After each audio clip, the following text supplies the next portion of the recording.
Salve a tutti ragazzi e bentornati sul canale. A questo video abbastanza veloce, questa volta sul serio, dove andiamo a vedere un'applicazione abbastanza controversa degli ultimi tempi, ovvero Game Hub. Questa app per Android che ci permette di lanciare i giochi di Steam, non collegati ad un altro computer con per esempio Steam Link, ma direttamente il gioco stesso, così come se avessimo una Steam Deck tra le mani. E raccontata così so che qualcuno potrebbe già essere caduto dalla sedia, ma la situazione non è tutta rose e fiori perché c'è da sporcarsi un po' le mani in base ai titoli, addirittura anche all'hardware, alla console, a che tempo che fa e Dio solo sa che altro. Il bello di questo video è che riprendiamo in mano una nostra abbastanza recente conoscenza, ovvero la Aintor, che avevamo già visto qualche settimana fa, me l'aveva mandata uno di voi per recensirla e finalmente sono riuscito a reperire, ma quella che abbiamo visto era la versione Max con 16 GB di RAM, mentre lei è la versione Pro con soltanto 12, ed è proprio per questo motivo che ho scelto questa versione, perché tantissimi di voi, a parte che costa di meno, mi hanno chiesto se la Pro fosse sufficiente ad emulare titoli più pesanti, se la RAM bastava, e diciamo che fino a PlayStation 2, GameCube e vari interruttori innominabili 12 GB possono essere sufficienti, ma per quanto riguarda invece i titoli del catalogo Steam,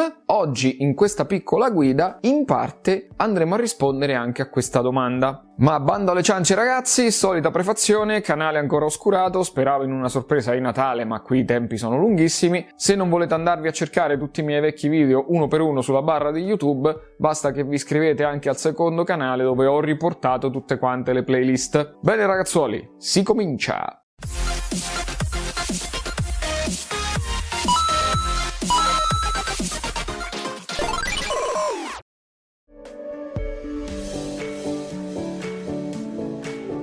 Spendo un attimo due paroline per quanto riguarda la nostra amichetta, perché è una delle prime volte che mi capita di ricevere due volte la stessa console in due versioni diverse. L'ultima volta abbiamo provato sia un'altra colorazione che un altro hardware, perché avevamo la 16 GB di RAM, in questo caso invece abbiamo la Pro che ha soltanto 12 GB, con invece la colorazione bianca. Ve lo dissi in quel video e qui ve lo confermo, la bianca è in assoluto la più bella. La cerniera è la stessa identica che ho visto l'ultima volta, quindi non ci sono difetti di fabbrica, sembra che effettivamente le facciano uscire tutte belle robuste. Certo, ora che ce l'ho avuta per più tempo posso dirvi che sì, a livello di ergonomia potevano fare qualcosina di meglio, non soltanto per la croce direzionale, per il fatto che comunque è così vicina al bordo in basso, ma anche per i tasti dorsali. Il fatto che non abbia bombature posteriori me la fa muovere un po' troppo quando vado ad utilizzare i grilletti posteriori. Non è un problema a livello di retro gaming, però se cominciamo a utilizzare appunto i titoletti Steam, questi li userete molto spesso. Per il resto facciamo la prova pennino scadente di Amazon da €1. La risposta del display superiore mi sembra praticamente identica a quella dell'Aianio, è buona, ci si riesce a muovere tranquillamente, c'è un minimo di lag ma nulla di eccessivo, prende sempre tutti i tocchi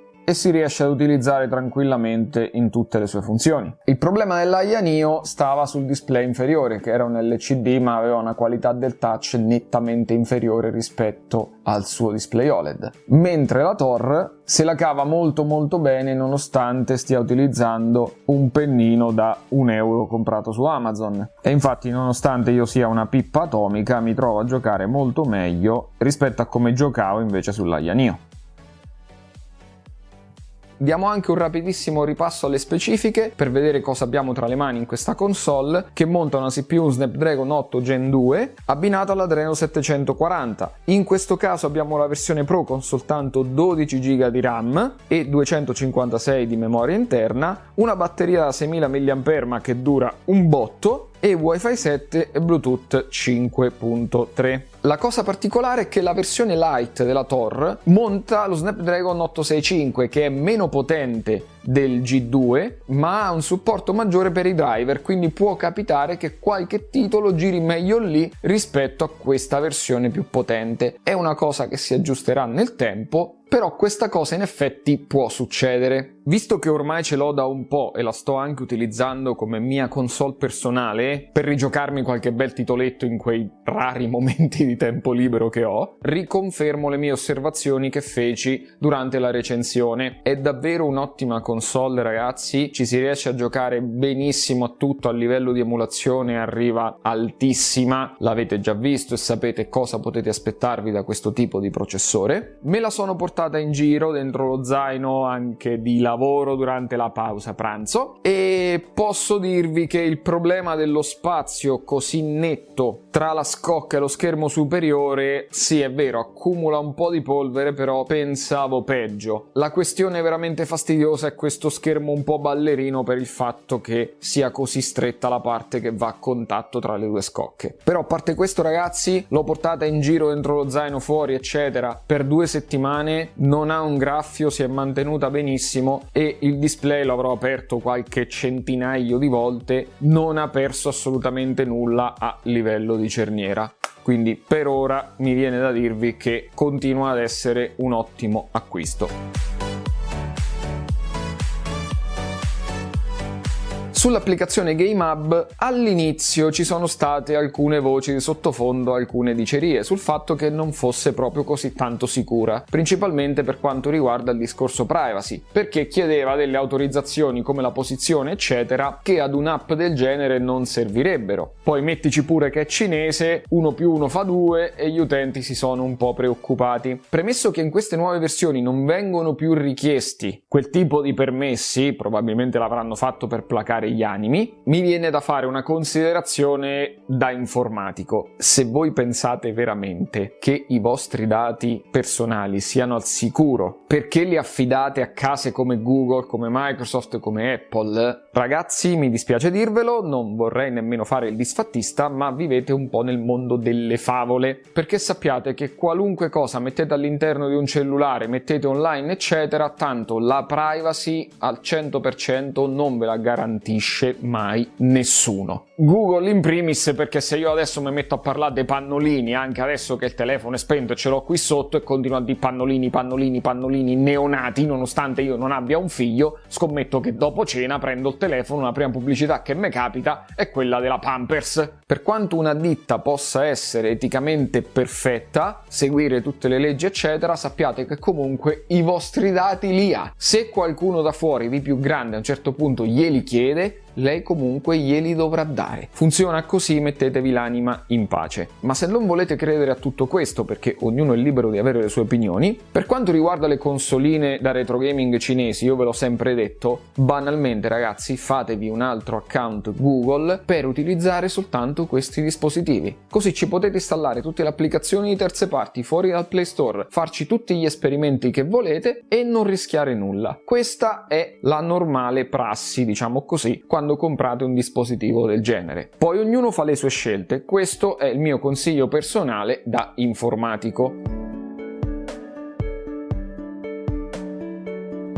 GameHub purtroppo non può essere scaricato dal Play Store, quindi dobbiamo per forza andare sul sito a scaricare l'APK. Vi lascio il solito link in descrizione, mi raccomando, ricordatevi dopo il download di attivare i permessi per l'installazione dei pacchetti da Chrome o da qualsiasi browser, perché altrimenti non vi installerà l'applicazione. Una volta fatto è sufficiente aprirlo. Ed ecco la situazione che ci troviamo avanti. Nel mio caso io ho già fatto l'accesso al mio account Steam. Nel vostro vi basterà selezionare Steam e a questo punto lui vi richiederà il codice d'accesso oppure vi metterà il QR code se avete attivo l'autenticazione a 2 passaggi. Una volta che siete entrati con il vostro account potete entrare nella voce Steam e qui vedrete tutti i titoli presenti nella vostra libreria e se ci fate caso alcuni di loro hanno proprio la spunta spunta verde. Questi sono quelli provati e testati proprio anche su GameHub. Non è detto che siano testati proprio nell'hardware che state lanciando, però sono quelli dove è garantito un supporto maggiore. Comunque, per installare un gioco è semplicissimo, basta selezionarlo dalla propria libreria. Ne prendo volutamente uno piccolo, se no ci stiamo 2 giorni. Una volta selezionato il gioco fate Get Game, lui farà il calcolo dello spazio che gli serve, se ne avete a sufficienza fate installa e lui adesso sta scaricando il gioco proprio come fate su Steam. Stessa identica cosa. Andate avanti con questo identico procedimento per tutti i giochi che volete. Prima di lanciarli però dobbiamo andare a modificare alcune impostazioni. Clicchiamo sui 3 puntini qua giù in basso e facciamo PC Game Settings. Controlliamo che nella sezione General sia presente la risoluzione 1280x720 pixel, perché in Full HD ragazzi lasciate proprio perdere, anche quelli leggeri potrebbero faticare. Ma la sezione più importante, quella che ci interessa sul serio, è la compatibility, perché qui adesso è un macello. Ci sono diverse voci importantissime. Partiamo da quella più semplice. Sarebbe il Translation Params. Come vedete qui la voce preselezionata è Game Presets. Questo cosa significa? Tutte queste voci che possono essere attivate o disattivate, e ognuno dei quali è un aspetto anche abbastanza tecnico del gioco, possono appunto essere attivi o disattivi in base al profilo del gioco. Magari appunto se è uno di quelli con la spunta verde, la community avrà settato tutti questi parametri nella maniera giusta perché possa funzionare al meglio. Ma nella maggior parte dei casi dove il gioco non è presente tra quelli testati o comunque con la spunta verde, l'opzione migliore è o la performance, che applica delle impostazioni standard per far andare più veloce la riproduzione, o addirittura la extreme. Questa è proprio quella che abbassa tutto quello che può per riuscire a far girare un po' tutti i titoli. Il mio consiglio è: partite sempre da questa, poi mano a mano, se il gioco gira bene, cercate di salire un po' alla volta. Il problema è che a volte il gioco potrebbe anche non partirvi, e lì adesso viene fuori una combinazione infernale, perché può dipendere da moltissimi fattori, quasi tutti relativi all'hardware dove state facendo girare l'applicazione, quindi rendetevi conto quanto può essere specifico il vostro problema. La prima cosa che di solito si va a guardare è il compatibility layer, ovvero quale libreria andrò ad utilizzare per l'emulazione, perché in questo caso noi stiamo emulando Linux,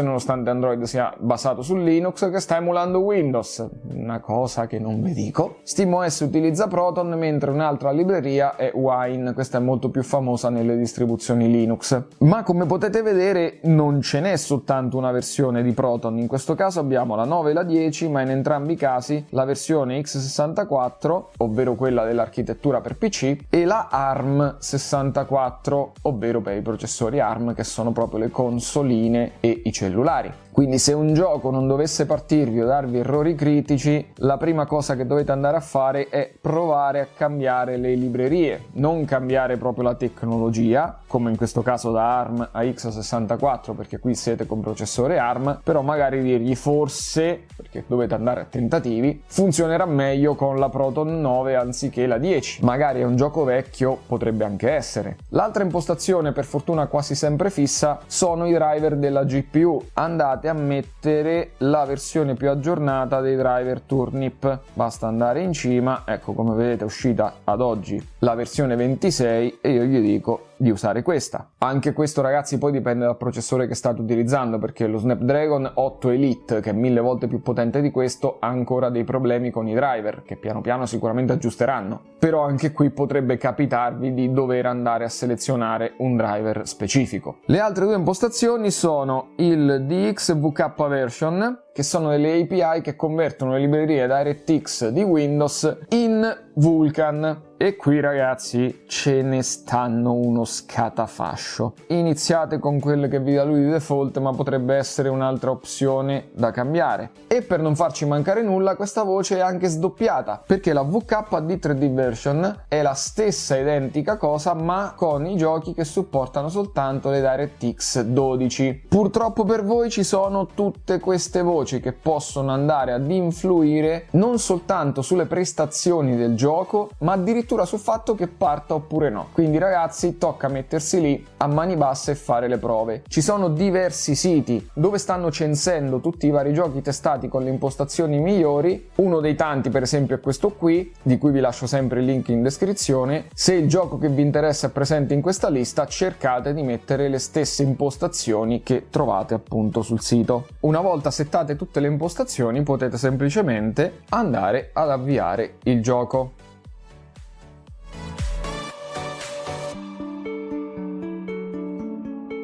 Ed eccoci al nostro solito banco di prova. Questa volta testeremo meno titoli perché, come immaginate, la grandezza di ognuno qui non è proprio la stessa di quelli che vediamo con i vecchi emulatori. Partiamo però da quelli al solito un pochino più leggeri. Vi ricorderete che la Thor ha 3 modalità di performance, la standard, la medium e la high. Visto che questa volta stiamo lanciando una specie di emulatore Windows sotto Linux, vi consiglio almeno di partire con la medium performance. E con queste impostazioni i titoli più leggeri del catalogo, vedi Dead Cell, riescono tranquillamente ad andare a 60 frame per secondo fissi, con una temperatura intorno ai 50 gradi, poco più, e un consumo della RAM intorno a 7 giga, qui ne abbiamo 12, quindi abbiamo già superato la metà. Rimanendo sempre in ambito Metroidvania, iniziamo ad aumentare però un pochino le risorse, per esempio Ori the Blind Forest. Tra parentesi ragazzi, vi ringrazio a chi mi ha consigliato di giocarlo perché me ne sto già innamorando, mannaggia voi, perderò ancora tempo. Con le stesse identiche impostazioni anche in questo caso manteniamo delle performance simili, anche se qui si vede che il titolo è un pochino più pesante, infatti la temperatura della CPU aumenta anche fino quasi 65 gradi, ma comunque nulla di preoccupante, per arrivare invece a uno dei Metroidvania più pesanti, ovvero Hollow Knight, che però gira esattamente alla stessa maniera, forse richiede qualcosina in più di RAM, però in realtà le temperature sono addirittura leggermente inferiori. È vero che qui siamo a 720p di risoluzione, ma è esattamente come giochereste all'interno della Steam Deck, quindi per questi titoli in effetti non notate nemmeno troppo la differenza. Qualche micro lag per qualche millesimo al massimo nei caricamenti, ma poi vanno tutti fluidissimi. E voi direte sì, ok, ma con questi titoletti è normale, facci vedere qualcosa di un pochino più sostanzioso. Iniziamo a muoverci verso un primo 3D e qui ovviamente dobbiamo passare alla modalità High Performance. Sparatutto in 3D con grafica in cel shading, riescono ad andare a 30 frame per secondo quasi sempre fissi, la RAM aumenta leggermente, siamo arrivati ad 8 giga, e anche la temperatura inizia a farsi sentire perché arriviamo a toccare addirittura i 75 gradi. Non è una temperatura preoccupante, però quando siamo a questi livelli è sempre meglio fare sessioni di gioco non troppo lunghe, fate un paio di orette al massimo e poi fate riposare un po' la console. Riprendendo qualche titoletto sempre in 3D, però di qualche anno fa, un action come Metal Gear Rising per esempio, molto frenetico e veloce con tante animazioni ed effetti grafici, devo dire che sono rimasto veramente impressionato perché siamo sempre tra i 55 e i 60 frame per secondo con ancora il limitatore attivo e siamo scesi addirittura di RAM e temperatura, anche se devo dire che qui ci sono stati alcuni glitch grafici. Sono dovuto andare a giocare un po' con il motion blur e con la profondità di campo, con i vari effetti, finché non ho trovato la soluzione migliore per evitare che mi venissero tutte quelle nuvolette simil scoreggia, passatemi il termine, che mi nascondeva il personaggio quando andavo a fare le combo. Diciamo che a fronte di una piccola personalizzazione che mi ha portato via 5-10 minuti, ho ottenuto un titolo in 3D su Steam giocabilissimo. Purtroppo però non tutti i titoli 3D avranno questo tipo di performance. Ovviamente non parliamo dei AAA, quelli non ha nemmeno senso aprirli salvo qualche rarissima eccezione, ma titoli per esempio come Stray, anche ad impostazioni minime, si aggirano tra i 10 e i 15 frame per secondo, con una temperatura altissima perché arriviamo quasi intorno agli 80 gradi e con un consumo di RAM in questo caso che supera i 9 giga. E come potete vedere questo sicuramente non è un titolo giocabile, ma non demordete perché qui entra in gioco proprio tutta la combinazione che vedevamo prima, tra la versione di Proton, tra la conversione delle DirectX in Vulkan eccetera. Facendo tutte le varie prove, se riuscite a trovare la combinazione giusta, così come ho fatto io dopo dopo che ci ho perso anche un quarto d'ora, 20 minuti buoni soltanto in quel maledetto menu, e i risultati però si vedono, ragazzi, perché Stray con le stesse identiche impostazioni grafiche mi è passato da 10-15 frame per secondo a 35 più, fino a superare anche i 40-45 nelle aree con meno caricamenti. A caro prezzo, se vogliamo, perché qui utilizza ancora più RAM, arriviamo quasi a toccare i 10 giga, e temperature che sforano gli 80 gradi. Però guardate la qualità del gameplay quanto è cambiata. Questo è per farvi capire quanto può essere scalabile questa applicazione se trovate le giuste librerie, anche se per quanto potete provarci ci sono dei titoli che per ora non garantiscono una buona compatibilità. Per esempio, io ci ho fatto girare Resident Evil 2, che con le impostazioni standard mi girava intorno ai 15 frame per secondo e quindi era quasi ingiocabile. Andando a modificare le varie impostazioni sono arrivato anche a superare i 30 frame per secondo. Il problema è che a una certa si frizzava il gioco e mi usciva l'applicazione dal nulla, senza nemmeno darmi un codice di errore. Queste purtroppo, ragazzi, sono cose che vi possono succedere. I PC gamer queste situazioni le conoscono bene, a differenza invece di chi viene da home console. Però è il bello brutto di questa situazione: con GameHub avete livelli di personalizzazione altissimi, ma legati quasi al 100% all'hardware che state utilizzando. Quindi partite dai siti che vi ho indicato, magari per vedere se qualcuno già sa quali sono le configurazioni migliori, oppure lanciate il gioco e piano piano aggiustate con pazienza tutte le varie impostazioni per ottenere il risultato migliore.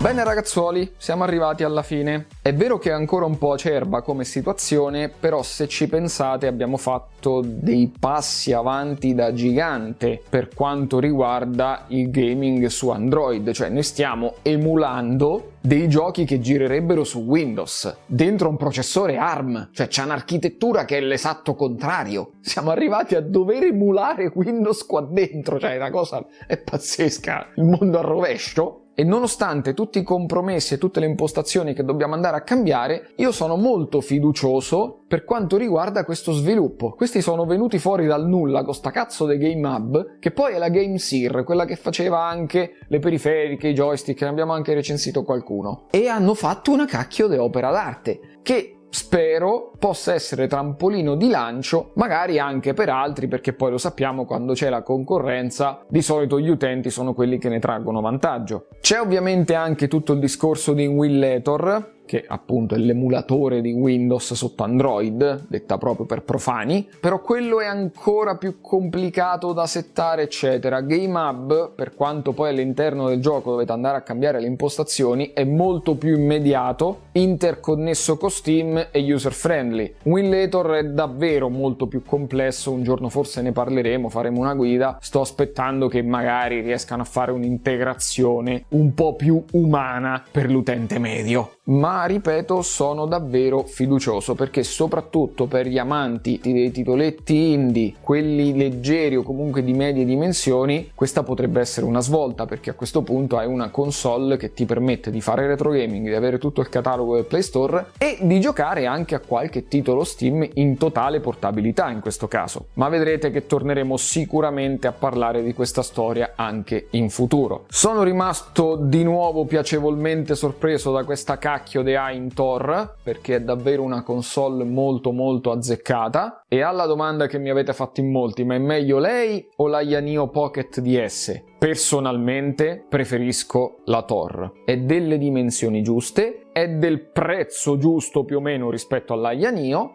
ed è quella che assomiglia di più all'idea del DS. La Yaneo ve la consiglio se avete le mani grandi, se volete un po' più potenza proprio per il discorso che abbiamo fatto oggi, e se siete giocatori principalmente da casa ai quali non interessa portarsi dietro una bella padella. Invece lei, per quanto è bella spessa, comunque te la porti dietro facilmente. È come al solito un discorso soggettivo, però sinceramente, da recensore ve lo dico, la Thor mi ha convinto molto di più perché è rimasta più fedele a questo tipo di format watt rispetto all'Aya Neo, oltre al fatto che in generale è molto potente, ha una buona batteria, è davvero un'ottima consolina. E per rispondere alla domanda di inizio video, cioè se i 12 GB di RAM di questa Thor Pro sono sufficienti, diciamo che a livello di emulazione generale 12 bastano, però probabilmente avrete più spazio di manovra nei giochi del catalogo Steam se avete almeno 16 GB, perché è vero che qui non siamo mai arrivati a riempire i nostri 12, ma quello è anche perché il sistema previene proprio questa evenienza.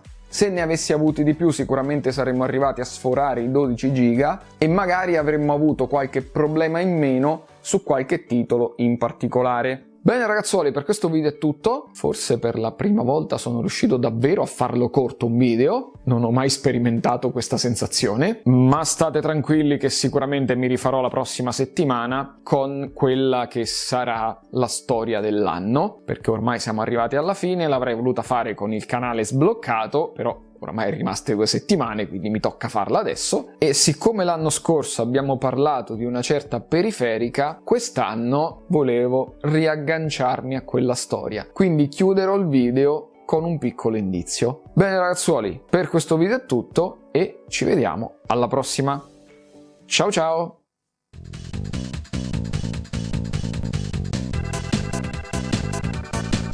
You're a gold-star superstar hero.